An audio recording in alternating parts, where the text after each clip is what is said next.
Good morning, Tene, and welcome to our first online lesson. Today we are going to be looking at the changing industrial structure of Afghanistan.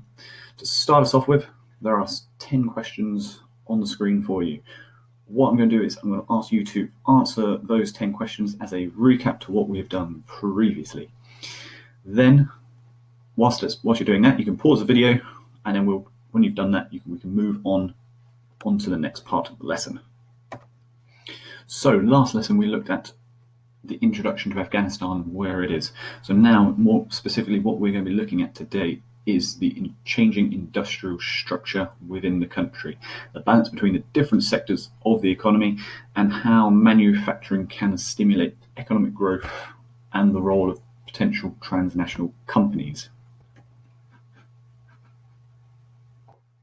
So now on your screen is a graph. This graph is showing us the employment by the different sectors. So as you can see, in the early 1990s, we have got a heavy emphasis on agricultural employment, which will be primary sector. Then just below, we've got a small percentage in industry, which is manufacturing and secondary industry. And then finally, our third one is services and tertiary industry. Now, what you can see is the pattern is start to show a decrease, and then as agricultural industry becomes more dominant, it starts to level out around 1995 up until about 2000, stays pretty much the same. Now, from the year 2000 onwards, we start to see an increase in tertiary industry, which is the services, and a slight increase in the amount of secondary industry. Still, even by the end of 2016, we can see that agriculture is still the dominant industry within Afghanistan. So what I'd like you to do now is I want you to describe the trend in the graph shown. So bearing in mind what I've just explained, remember our T structure. So questions worth 3 marks. You need to describe the trend, use some of the evidence, and check out the anomaly. So here's an example for you. So we've got tertiary industry increasing, particularly 1990, it was about 20 to 25%, and then by 2016, it rose to around 35 to 40%. Now I say our anomalies, we have quite a few in this graph. In 1992 and 1994, tertiary industry actually decreased. So answer that question in your book, or you can do it online and you can send it to me if you have any other questions. So I'll pause and I'll let you answer that question. Right, moving on to the second graph we're going to look at. This is now looking at unemployment rates across the country. If you see, we've got 3 different ones. We've got the total, we've got in red the youth, and in blue the female. What this is basically showing us is that majority of the labour force is unemployed, particularly within the youth age group. Now, as we move from the 1990s up to 2016, we see a decrease in the amount of unemployed youth. We also see a reduction in the total amount of unemployed. However, the amount of unemployment in females still stays pretty much the same from the 1990s up until 2016. So now let's look at a little bit of an overview of the country.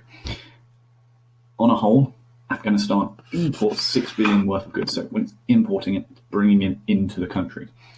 But it only manages to export 1 billion, which is products it's selling to other countries, and that is mainly fruits and nuts.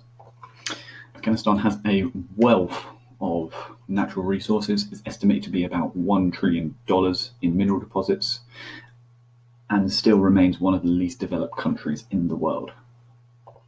So unemployment is very high within the country. It's estimated to be about just under 24% of the population is unemployed, and of the whole population, 54.5% of the population lives just below the poverty line. So that means they're struggling with food, housing, and barely just getting by. Due to the amount of unemployed, men will usually find ways to earn a living by joining militant groups, or particularly joining in with smugglers to try and earn a living. So over-reliance on agriculture. On the screen now in the blue box is a small extract. What I'd like you to do is read through that, and then we will discuss why is it a concern for an economy to be over-reliant on agriculture.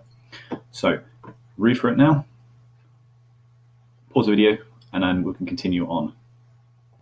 So now you've read through that, the main concerns with an economy that is reliant on agriculture, it comes down to if something goes wrong with any one of those crops, that has a knock-on effect on the farmers, the local population that rely on that crop to survive. So if it's a food crop and that food crop somehow suffers from a disease, it wipes out the crop. That means the farmer isn't able to sell it. The people in the nearby areas aren't also not able to buy anything, so they may struggle with food for that period of time. It also means if most of the economy is using farming as a main source of income, that means that there is nothing else for the country to fall back on in times of, for example, a drought or a disease that hits a certain crop. And they won't be able to bring in any extra money for the country. So most of the exports and crops grown within Afghanistan, we see are pistachios, we have pine nuts, almonds and walnuts, wheat, saffron, which is a very good crop to grow. It takes a long time, but is gram for gram is more expensive than gold. So the work I set you recently was to look through 2 articles, one on agriculture and one on minerals. So hopefully now you've got a good background understanding, and then we can just have a look at why might these countries, have a look at the companies involved with mining in Afghanistan. So if we see, we've got 3 big companies interested in the minerals. We've got Metallurgical Corp of China, Steel Authority of India Limited, Canada's Kilo Gold Mines Limited. So why might these countries of origins of these companies be a concern? Well, the main issue would be that these companies are wanting the resources from Afghanistan to basically bring over to their own country so that they can manufacture them and then sell them on for a higher price. So again, looking at that, Afghanistan is then not benefiting as much as it could do if it's bringing in other large companies from other countries to do the work for them and manufacture these raw materials. So the raw materials that we're talking about are things like copper, which is a copper mine. We've got iron ore, and we've got natural gas. So these are some of the locations that Afghanistan exports to. So we see our main ones are around in Asia and Pakistan. Smaller areas, we've got the USA, the UK, parts of Scandinavia, parts of Russia, and then some of the other smaller countries, got parts of North America, North Africa, and other parts of Asia as well. Like I showed you in the graph earlier, not all of Afghanistan relies on primary industry. It does have some manufacturing already set up. However, the 2 decades of civil war has meant that some of the factories remain inoperative. The main secondary sector industries that remain are cotton textile production, particularly in hand-woven carpets. So these carpets are made of pure wool, hand-knotted, and produced mainly by women. And this production has fluctuated since the early 1990s. So this shows that the country is using its raw materials of cotton and manufacturing it to produce a product which will then sell for a lot higher than the raw material itself. So here you see a person making one of the rugs, and if you look at the top as well, you can see roughly the cost of it. It says about £900 for a single carpet. So it's massively more expensive than just the cotton in its raw state. So times in the past when Afghanistan would start making some of the rugs, but the factories weren't able to continue it, so they had to ship them off to places like Pakistan, where they would then finish off the rugs, which they could then sell on for that high profit margin instead. So Afghanistan lost out, and therefore Pakistan made use of that extra profit that it was making from manufacturing these products. Right, to finish off then, at the top you should see a exam style question which is worth 6 marks. So using a case study of an LIC or any country, explain how manufacturing industry can encourage economic growth. So breaking that down, so we've got 6 marks. That means we need to know, or you should know, that we need to do point develop 3 times to get that total marks. So things that you are looking to include in your answer are things like the changes in the industrial structure, less emphasis on primary and more on secondary and tertiary industries. Added value to products, so that means we are talking about not just selling things like cotton on its own for a small price, but turning that cotton into a product such as a carpet, which then in turn means that you are able to sell it on for a much higher profit. If we have all this industry growth, that means we are creating more jobs.